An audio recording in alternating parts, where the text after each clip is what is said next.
Now this is one of hundreds of wee harbours along the shores of Lough Neagh. 250 square miles of shimmering lake water.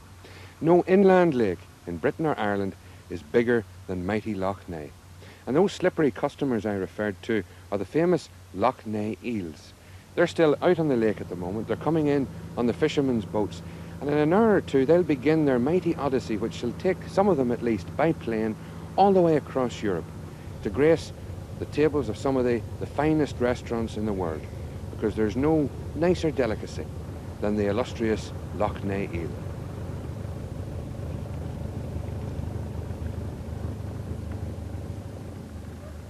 Good morning to you. Joe, isn't it?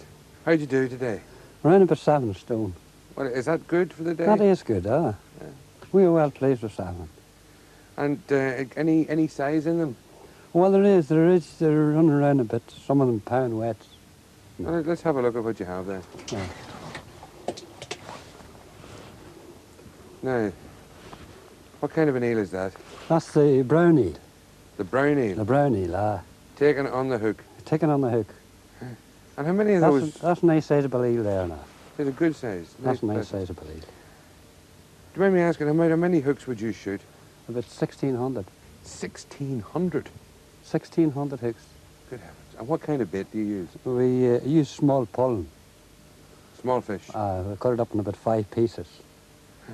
Now, you say that's a brown eel. I've caught silver eels. Oh, well, we have got silver eels here, but not a lot of them, you know. It's only an odd time they bite on a line. The silver eel grows a bit bigger than the brown eel. That's the silver. That's the silver eel? You can see the silver down on them here. Let's have a look at him. That's a fine eel, That's isn't a nice eel there. Is there any difference now in the eating qualities between the brown eel and the silver eel? Oh, well, I would fancy the brown eel for eating. Really? Just like a brown egg, people fancy a brown egg more? The same. Is there any special qualities attributed to the Lough Neagh eel? Anything special about them? They're a better eel, you know. They're a better made up eel. I mean, they're fatter? They're fatter, fatter. Any other eel's sort of starved eel, you know. And so the flavour is... better flavour, sure. Better flavour now. Would you eat many of them yourself? No, but twice in a year, there's me. That's it? That's it. Tell me, what's going to happen to those eels now? You've got as you say yourself, you've a fair catch. Where do they go from here? They go to Toom. Over to Toom? Down to Toom. Down to the town? And from where? From there? And then they're sent to the continent after that. Well, will they be processed in Toom or will they go out live? They go out live. So that great Cockney favourite, jellied eel, an awful lot of them would come from the... Oh, well, mostly Lough Lough Neagh. Well, boys mostly Lough Neagh. Well, that's fine fishing. What do you say to Lough Neagh fishermen? Do you say tight lines or good hunting? Good hunting. All right, well, I say good hunting to you, Joe. Thanks very much. Good day to you. Very much.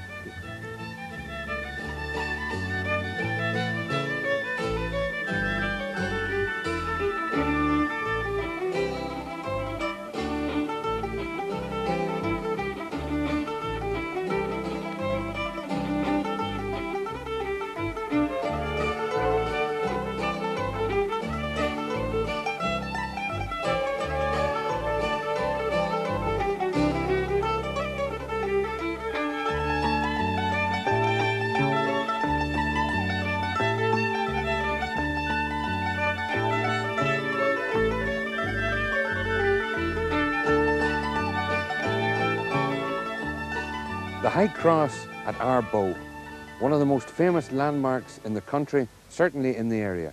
It marks the site of a 6th century monastery associated with St. Colman Mockay. Some experts would regard this cross as the finest high cross on the island. There's another well-known landmark around here, and that's Tommy Devlin.